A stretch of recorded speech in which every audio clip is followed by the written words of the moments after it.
you have to understand that these kids, they're not 21-year-olds with a typical family where they have support. They could stay at home if they want to. They could work a part-time job. These kids are on their own. They're couch surfing. They're living in their car if they were able to solidify a car, or in the interim that there's no dorm rooms, they're sleeping with friends or they're sleeping literally outside wherever they can. We had somebody reach out to us and say, "Can I put my tent in front of your business?" Mhm. Wow. Obviously, we can't do that because we're not the landlords, but this is the reality of what they're experiencing. It's like, school's out, where do I go? And so what we've been telling people is get more funding if you can, find a way to relieve some of the red tape for some of these youth, 21 and older. 21, I get it, but these youth need more assistance than just at 21. Welcome to the Dali Talks podcast, where you can listen to conversations about self-growth, parenting, and bullying. Welcome back to the Dali Talks podcast. Our guests today are the founders of S&L Foster Family Agency, a nonprofit organization created by two amazing women with experience as social workers who have the desire to help at-risk children within the foster care system. Their names are Lakeisha Hohl and Myra Hernandez. Welcome, Lakeisha and Myra. Thank you so much for accepting to be a guest on the podcast.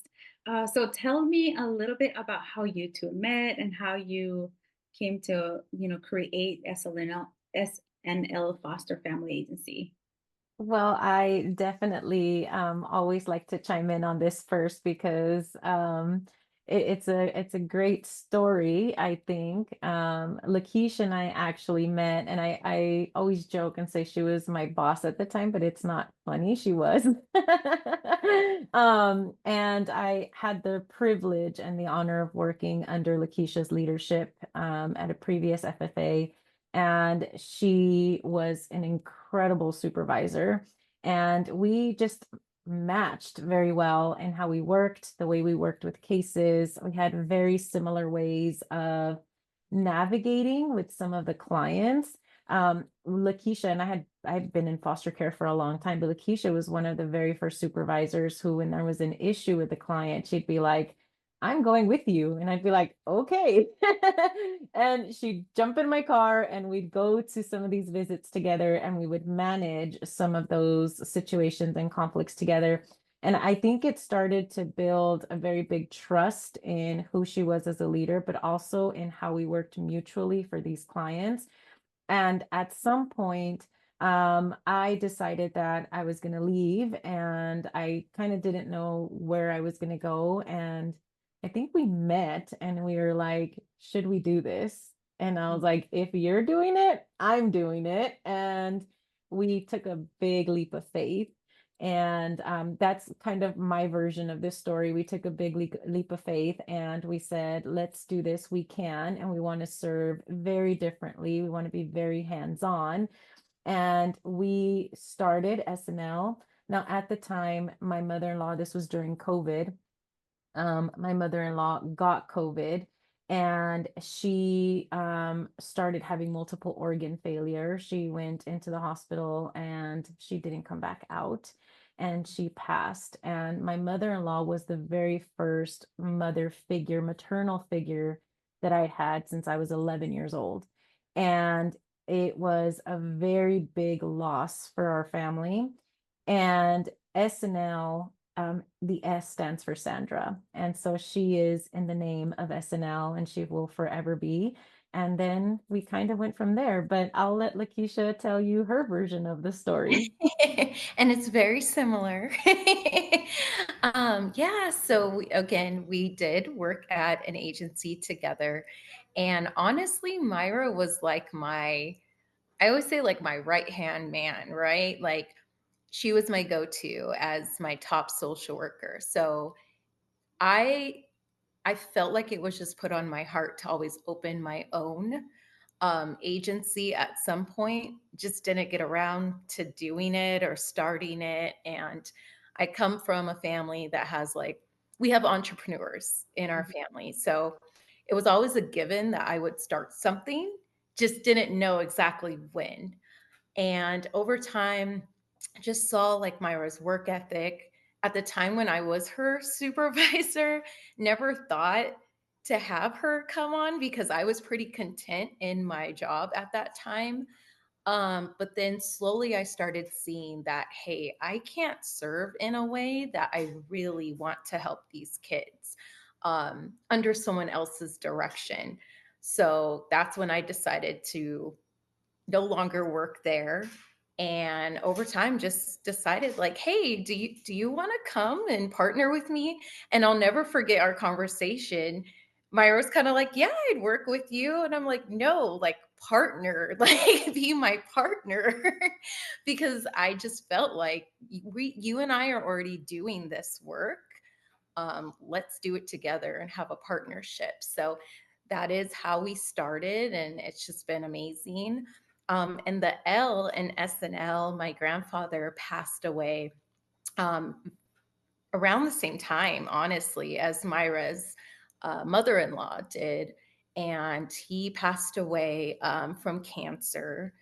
And yeah, it was very interesting because they had similar birthdays, and then they passed away very close in, like, I think it was what, days apart that they passed away. So when we were thinking of a name, we thought of all these different names, but then when we thought of SNL, it was very clear that, both of them loved their family. My grandfather loved kids, loved doing things for people when he had it. And so it was just very easy to say SNL, like this is the life they lived, this is a legacy, and we want to pass that on. Oh, that is so This beautiful. I love it. is us.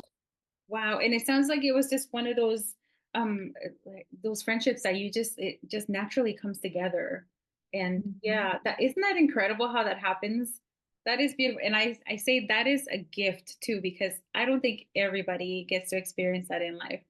So that's awesome. Congratulations to both of you. Now, so tell me a little bit about how was it leaving your jobs and starting this whole new venture? It's got to be scary because, I mean, did you need a building? Did you need clientele? Like, it's so much, right? So, how did that come about? Okay. So we were very familiar with the county, very familiar with licensing. Um, so we didn't start the process until we actually parted ways with the company that we were working with. But we were under the influence that, oh, maybe within like less than a year, we'll have our contract, things will, just easily work out.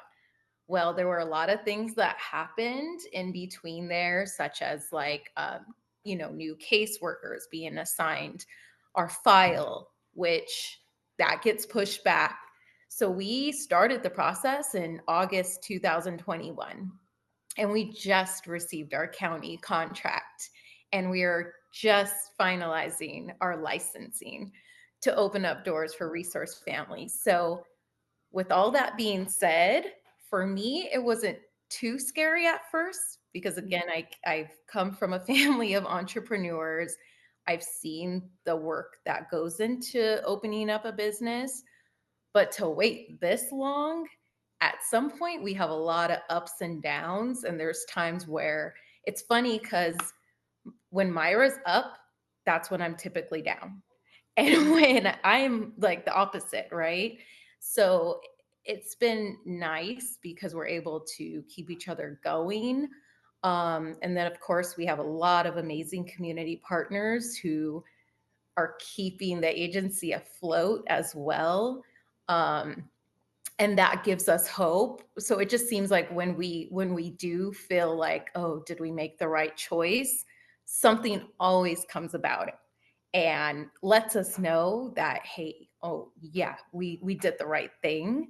And so I guess, yeah, just it's a lot of highs and lows that you're feeling. Like there's excitement, there's sometimes a little bit of anger, because you may see like other companies that maybe might not be as ethical doing the work and they're still open. Meanwhile, we're like trying to do the right thing and then we have to go through all these hoops. Um, so it's an assortment of emotions that we went through. Right. Yeah. Oh, I can imagine. Yeah. Myra, do you want to add anything? Yeah, the interesting thing about it, and I think Lakeisha's right. We've had a lot of people tell us, like, if I would have known that I could have had somebody like in the process, I would have done it with somebody. And we've even been awarded like the Best Besties Award at some point. But it's been wonderful to have somebody by your side. Like Lakeisha says, there's been moments where I've been in my low. Now, for me, it was very scary to do this, but I knew why we wanted to do this. And I think the why was such a big why that it made all of the other formalities like in some way we'll figure all of that out. Because the why was so big. It was like, we need to be here because we want to serve very differently. And if we are not here, nobody does that. And so we started going through the process. But the very interesting thing about this is throughout all of this time, there's been a lot of major things that have happened that were like, how in the world did this happen? Like just the solidification of our building. We were in the process of trying to find a building because we didn't know when all of this was going to go through with county and the licensing. And we knew we were going to need a building because they could tell us we're coming in for an inspection at any moment. And well, obviously we had to have something to get inspected. So we were looking at this building and we had fallen in love with this building down like somewhere in Upland, I think. And we're like, this is the building for us. This is the building. And it turned out not to be the building. And in the process, Lakeisha happened to drive by the building where we are. And she was like, friend, this building, like they finally have this place. It's been here for years and they've never had a lease. And there's a lease. Like, do you want to see it? And I was like, yeah, let's go. Go to see the place. And when we get there, they're like, do you want it? We're looking at each other like, what do you mean? They're like, yeah, do you want it? Like, they didn't ask us for history of like having a lease because we didn't have a history, which is what hindered us the previous time. We're new, brand new. Like, what are we going to show? And they're like, yeah, if you want it, just, give us the deposit and it's yours and you get keys on so and so day. And so we left and we're like, we have a building. And like just little things like that have been happening in the process where it's like, if this agency was not meant to be and to have a place on this earth, all of these things would not be happening. And for a long time ago, things would have not worked out. I mean, we're talking about going into 3 years of waiting for this and having to, find the funds to make the payments and keep us afloat and do what we have to do all of this time. And for us to still be standing here, it's been a huge journey. Like Lakeisha said, ups and downs, but I think some of the ups have been really high ups. Yeah. Oh my gosh, Myra, I can't believe that is incredible because you're right. Most places will ask you for credit history, leasing history, huge deposits, a business plan to make sure that like you're gonna make money and be gonna be able to pay the rent. That's crazy. So woohoo, that's awesome. That's Yeah. that's a great And story. It's a good one. and not to mention, so it was funny because the other building, even though we loved it, it needed some work. This one was literally move in ready. And the only thing we did was just paint, I think, like our color gray around the doorway. And it just was so smooth. And we actually had our presentation that morning with the county. So it just worked hand in hand because that afternoon we went and saw the building. So it was right on time. Hey, the stars align when they want to align. Yeah. So, okay. So now you're past that hurdle. So the whole time, how have you been providing services to kids in the foster care system and their families? Yeah. So initially our goal was to wait until we opened up our doors through the county. But then we just kept feeling like serve where we are. Like, how are we going to serve? And so we reached out. way back in, well, that was 2021, I think towards the end, to a big donator, actually Baby to Baby, well known. And we were like, there's no way Baby to Baby is going to take on this little agency of ours. Met with them and they approved us. So we were like, okay, we have these funds, we have our vision. Now we just need to connect. So we started connecting with group homes that had teenage girls, teen moms, and local colleges that, had, some of them had kids, some were just like aged out foster youth. And anything that we had, we started creating kits. And so, one of the biggest needs that we noticed from working as social workers were bedding. A lot of these kids, they don't get to pick what beds, like what their bedding looks like, what their decor looks like. So, we thought of the My Bedding Project, where they get to customize their bedding, they get to customize their sheets, they get a mattress protector, mattress will cover. They even get a little decorative item to go along with it. And we started seeing like just a positive response within the community. So then we started serving through that aspect. And then we added on the Celebrate Me project, which is just anything. Like we started connecting with more partners, creating where they get to pick a birthday cake, they get school supplies, just anything that we were able to give. I know we gave like laptops out just to fill in the gaps of those that don't have anybody to provide those necessities for. And that's the plan. Like we just decided this is going to be a community project, that anybody that fits under the requirements of aging out of foster care or currently in the foster care system, as long as they're just through the county, that we can serve them. And then once our doors open up through the resource homes, we can still provide it directly to our kids as well. Wow. So you're filling in those needs of these little essential things that most of us take for granted pretty much. Because I never really thought about, oh yeah, bedding, that can be such an important thing. It sounds so like unimportant, but Yeah. for a child that has never really felt like they have their own space or their own family and stuff like that, like something of theirs, that could be huge. Myra, did you have something to add? Yeah, the very interesting thing about once you actually start going out into the field and you start figuring out what people need, we want to serve those who've been in the foster care system in any way, whether they're through kinship care, they've been adopted already, whether they were in foster care at any time, or they've aged out. And we started to realize what were the different types of needs that they had just from talking to these youth, like literally meeting with them, and they would ask us like, do you have this, do you have that?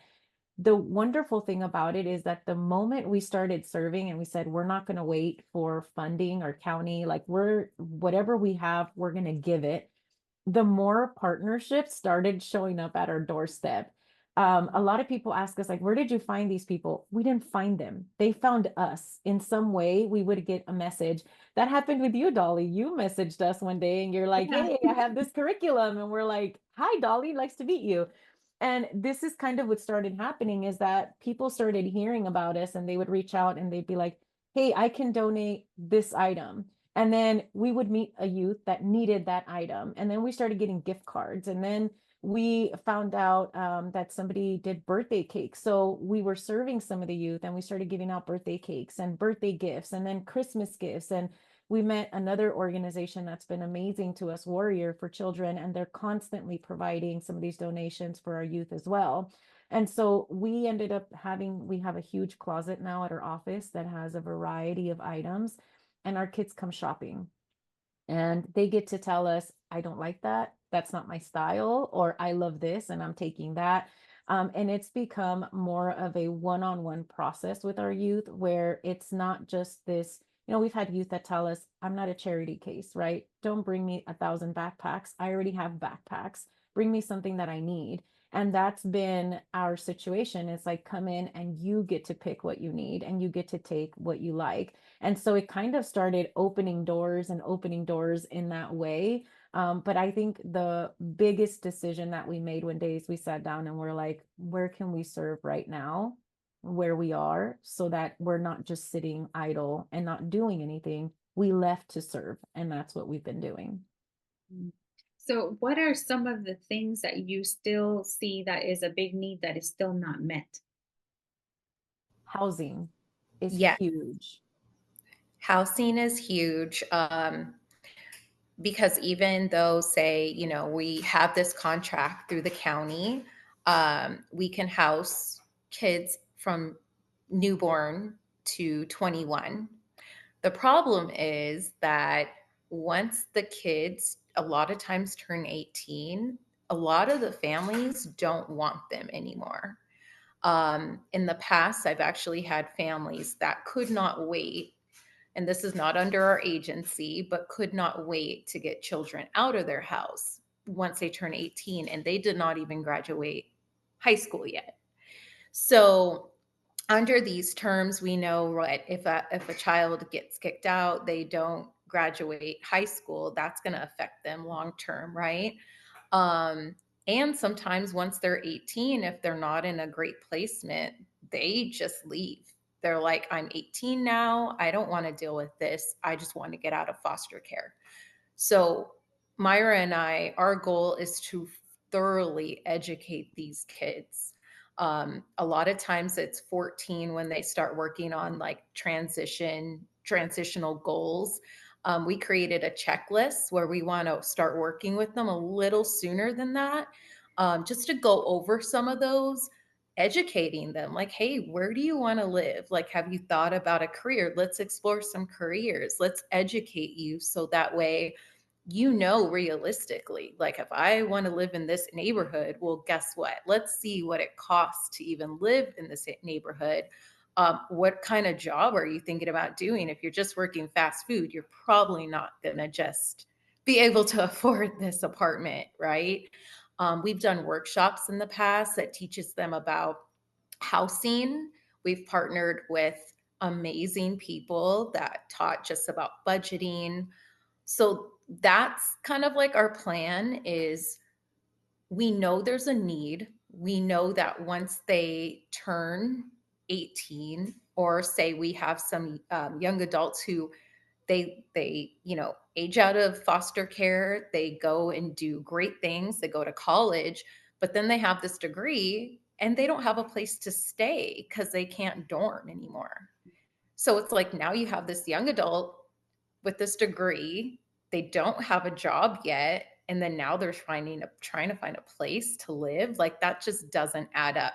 So our goal is to even get our hands on those young adults and get them into our program where we can do that checklist along with them and just teach them like, hey, let's think about this before you have to actually leave your dorm. Let's start preparing. Like, this is the job you are trying to get into once you get your degree. How can we help you or make connections? Because, again, like Myra said, we have so many people out there that are willing to say, hey, yeah, send them our way, or, we'll come to you. That we just need a network to help them, because we do know that homelessness and foster care, they go hand in hand. Yeah, Lakeisha, I've always read about that, and the disparity is so huge. And as you're sharing this story, I'm thinking about my child who just turned 18, and she's had kind of like a paralyzing moment because it's been hard for her to wrap her head around, oh my gosh, I'm 18 now. Now I have to do something, like my parents are not gonna, support me the rest of my life. And so she tried to move to California and, running the numbers and trying to see which family member she could live with, or like which school she could go in and do the dorm thing. She got so overwhelmed. And that's her having family in California who would take her in. I cannot imagine what foster kids go through, because it's like, okay, you're being kicked out, and what you're supposed to, what, just, a home is not just going to appear itself. So speaking about the home issue, are there programs at all that help them with this? I mean, even with rent, kind of like, I know that there's like Section 8 for people who meet certain criterias. Is there anything like that for kids who are aging out of the system? You know, we have gone hand in hand with some of these programs because there's lots of programs out here. Most programs cut off age is 21. A lot of the services that are provided cut off age is 21. Some of the youth that we've served are 27. So 21 to 27, where are they? Also some of these housing programs, there's such a long wait list, excruciatingly long wait list. We're talking about Section 8, they can be on a wait list for years. Other programs, they might provide you with first month's or deposit, but you have to have the first month's rent in order for them to solidify a housing for you. Some of these kids don't have the ability to do the first month, so they automatically don't qualify for that. And then there's just there's so much red tape for some of these organizations and some of these funding. We've met with some organizations that are saying, I want to provide housing, you're in it, what do we need? And we're like, open up a program for 21 plus, right? Like, you have to understand that these kids, they're not 21-year-olds with a typical family where they have support. They could stay at home if they want to. They could work a part-time job. These kids are on their own. They're couch surfing. They're living in their car if they were able to solidify a car, or in the interim that there's no dorm rooms, they're sleeping with friends or they're sleeping literally outside wherever they can. We had somebody reach out to us and say, can I put my tent in front of your business? Mhm. Obviously we can't do that because we're not the landlords, but this is the reality of what they're experiencing. It's like, school's out, where do I go? And so what we've been telling people is get more funding. If you can find a way to relieve some of the red tape for some of these youth, 21 and older. 21, I get it, but these youth need more assistance than just at 21. So there are things out there, but it's really hard to get in. Lakeisha and I were actually working on a case where we were trying to get some housing, and it was hard for us to communicate with them. Didn't receive callbacks, didn't receive, we would leave messages, send emails, nothing would come back in. And we're like, if we are struggling and we're social workers, imagine these kids trying to, solidify some of these programs. Now, I am going to say we've had programs that have been amazing, and we've been able to work with some programs that are wonderful if they're within that cutoff range that can get them in. But that's one of the things that we would say is, if there could be organizations that would focus heavily on some of the more young adults, that would make a huge difference. Yeah. And if I can chime in really quickly, more young adults that may not have kids, because we came into contact with organizations that were like, oh, well, we can only help him or her if they have a kid. And to me, that's great if you help them, that if they have a kid, but it's like, if this person can establish housing for themselves, like, do we want them to have a kid too, to Right. make it even worse, right? So why not be proactive and help them to get established, and then later down the line they can afford to have the housing, to have the family. So a lot of red tape, as Myra said. So do either of you know if there is a like foundation of some sort that helps with actual funds for housing, or is everything just like, through the government where it's subsidized? I Go ahead, Oh, Lakeisha. go ahead, Myra. For now, like what we've had access to, it's most of them are nonprofit organizations that have some type of funding. Either it's government funded, or it is from just grants that they receive that are very specific grants, and so they have to follow the certain criteria, and that's where some of the limitations come from. So a lot of it has to do with programming, right? If you're writing a program and you're saying my cutoff age is at so and so time, then that's what they're going to provide you funding for. And then that's all you have access to. So that's what we know of. But if anyone else knows of anything that we are not aware of, we are open to resources, particularly here in California, because we have youth that we would like to serve. So if somebody hears this and they're like, you're wrong, there are places, please reach out to us and let us know, because we could definitely utilize that. But for now, all of the places we've come across, they have that limitation.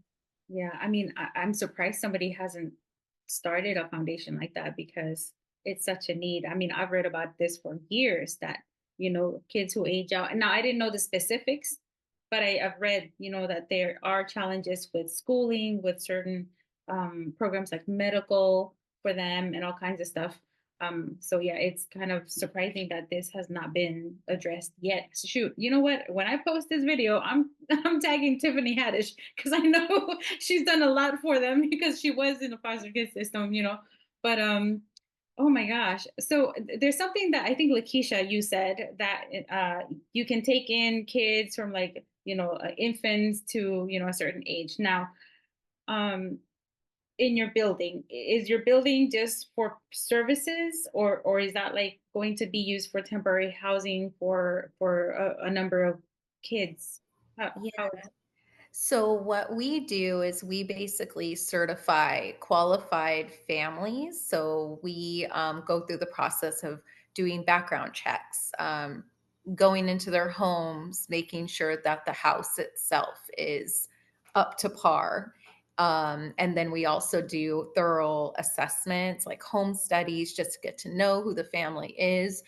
Because we want to make sure that whoever we're placing, not only are they certified, right, to provide care, but they're also a good match for our kids.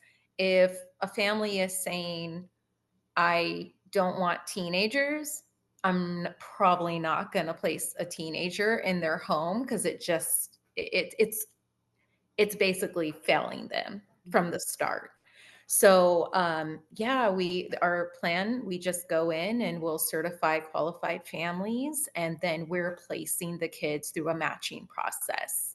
So our office is just really for training purposes to maintain our files, our documentation, as well as we do have kids that come in, like the older ones that just come in and they just want to chat with us, have tea or coffee and snacks, and that still stands regardless. and Lakeisha, do you also host any type of workshops or things like that, in the building for the people you serve? Yeah, so we've partnered with amazing people. Finn Powerden, we did a vision board workshop, which was great because again, a lot of these youth have never even experience this. They have no idea as to, what goals they have, let alone what their plans are for next month, right? So we've done vision board workshops just to get them thinking about their future. We've done the financial planning where they learned a little bit more about the housing market. They even got an opportunity to assess like what some things that they're interested in, as far as like what career they should possibly gravitate towards. So that was nice. And then we also do we call it ministering over fostering episodes, which are pretty fun. You were on one. And it's really just to educate our community. We It's funny because we don't have a lot of followers, but we have had youth say, oh, such and such, this person said this. And we're like, oh, they're listening. But our goal is just really to use as a mentorship where our resource parents can refer back to it, where the youth and young adults can look and they can say, oh, this person used to be in foster care and look what they're doing now. Or I never thought about that as a job. So we try to think of every aspect that we can really help them and serve them. I love that. And I'd love to be able to give back in that way as well. I mean, I'm here in Maryland, so I can do things virtually, but every time I do go into town for now on, because you just gave me the idea, I'll reach out and see how I can help out because um, I I don't know. I had an experience with a foster kid when I think I came back from Korea. I was stationed in Korea. I came to visit my family. and my sister had a friend who was in the foster care system. And I got to talk to him. And that was actually my very first experience speaking to someone in the foster care system. And I just saw this person who was pretty desperate to have somebody care for him. And I've never forgotten him. And I, I was a kid. I was 19 and I just entered the military. And then in the military, I met people who, because they didn't have anywhere to go, they joined the military. And for them, that was like their life-saving thing. That's like the best thing that they could have done. But it's so sad to think that somebody would have to just have that as an option just to survive. Like you mentioned, some of these kids don't have a home when school is out of session because they're not in dorms. And that too, that's a whole nother, like, we can go into, like, how who's paying for their college, because you've got people here with families to support, and they're still incurring all this debt. So I think, like, systematically the system is just like not helping these kids, because they're the ones who are most likely to probably go for those loans because they have no other resource. And then that creates a whole nother problem, financial problem, for them to get ahead. And they're already kind of behind because you know um starting off with not much help from family, or it's not like they have all these funds available to them. But anyway, I'm kind of going the other direction, a whole other direction. But No, and just I was gonna say though, just to chime in, like they passed it to where their schooling is paid for. So we're like, oh, thank that's you for great. that. But again, the supplies that go hand in hand, and let alone like when I mentioned the My Bedding project, right? We've been able to provide bedding sets when they move into their dorm. Cause I'm just thinking about how awkward would that be? Moving into your dorm, all your roommates, they all have their bedding sets, their families bringing in all this food and all these supplies for you and or for your roommates, let alone you're just sitting there with like probably some old stuff or so we try to make it to where it is like you made this accomplishment, you got here, like what can we give you as a support system to keep going. But again, that's where the educational piece comes in too, because I've met some young adults that didn't know, even though we know as social workers that their schooling is supported, they don't know it. Or they think that if I don't go to college, I can't go and still get it paid for through a trade aspect. They don't know that stuff, or some of them, I should say, don't know that. So we just have to do better and getting the word out there and preparing them well before it's too late. Right. Now, Yeah. do you experience any resistance from the kids sometimes, maybe out of fear or like sabotage, and they don't realize that they're sabotaging themselves? Yes, absolutely. When we talk about our kids, one of the things that we are really big on is being trauma informed. And obviously, there's a very big component about whether it's rejection. Sometimes it's just, I'm afraid to love this person, and then this person goes away. So I rather not. And I'm going to do everything I can to put up walls and barriers, because if I do fall in love or I let them love me and then they decide they don't want me, what do I do? For now, I'm surviving and I am getting through life as best as I can. The other thing is, one of the things that we come across a lot is if they've had a very bad experience in the foster care system, they want out of the foster care system as soon as they can, because they have not had a good experience. And that's where Lakeisha is saying it's so unfortunate, because they'll leave before they should, because they want to get out, because nobody was there to move them into the right place, or they weren't matched appropriately to a family. We've had to fight for kids to be moved from one placement to another because it just was not a match. But if you don't have somebody that's doing that for you, the moment you turn 18, you've packed your bags and you're gone. But oftentimes you're missing out on a lot of the opportunities that you can have should you have stayed until you were 21, like housing, right? You could have at least had housing until you were 21, and now you're out on your own before you should. You don't have a job yet, and you're trying to figure things out. So there's a lot that goes into that, Dolly, but I think being trauma informed and just understanding why there may be resistance can also be a level into giving them some space and understanding why these behaviors happen. Wow, that sounds like such an overwhelming challenge to help them overcome, because that's all in the mind. And sometimes we can give people all the tools in the world, but their mindset, if it's the same, no progress can be seen or made. Aside from, being able to provide workshops and, information education to the kids, um, are there any other, well, first of all, I saw that on your website, SNL, let me make sure that I have it right, SNL Foster Family Agency.org. You have a lot of information on there, and I want to invite listeners to go ahead and check it out. But my favorite part on there is, of course, the donate button, because, of course, funds is always what is needed in order to provide just about anything to these kids. And can you tell us a little bit about the donations? Because I know some people are like, well, how much of the donations go to the kids? Because, there's like scams from all sorts of nonprofits. So let's put people at ease and tell us a little bit about how that works. Yes, I will gladly chime in on this one, Myra. Myra and I have not received any payment, any salary at all since opening this. So if that if that helps, everything goes back into the business. So when you make a donation, there are areas where you can specify if it's just strictly to the My Bedding project, or if they just want it to go under a general umbrella.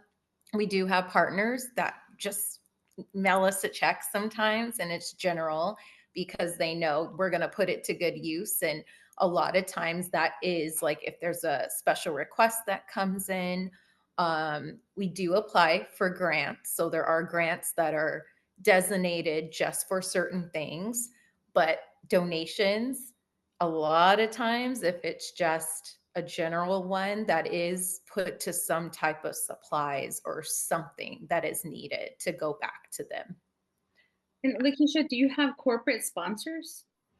We do get community grants through Walmart. They've been a huge supporter for us, and that's something that we have to consistently apply for. And we have amazing partners through Beyond Church that support us for workshops and various, events that we put on for the kids in the community.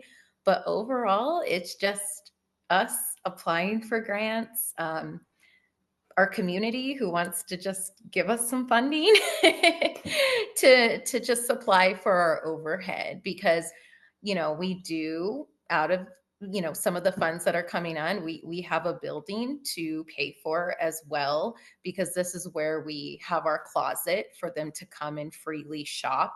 And all they have to do is make an appointment, come in. We have so many families that are single moms that come in and just shop away for things that they need.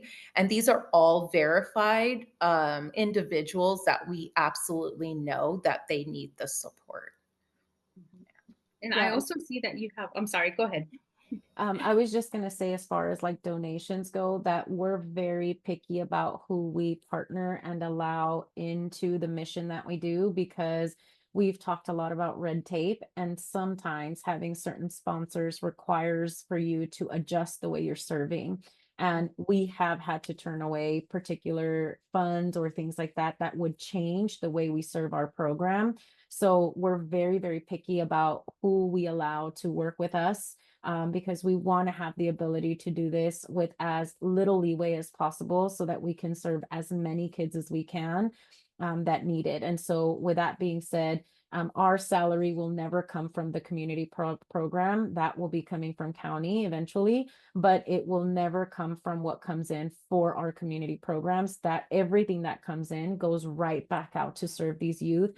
We've had somebody donate income one time, and we were able to buy a brand new printer for a young adult who was going into college. So sometimes when we have general funding like that, it gives us the ability to meet a particular need that we may not get all the time because we know we have general funds to provide that. Wow.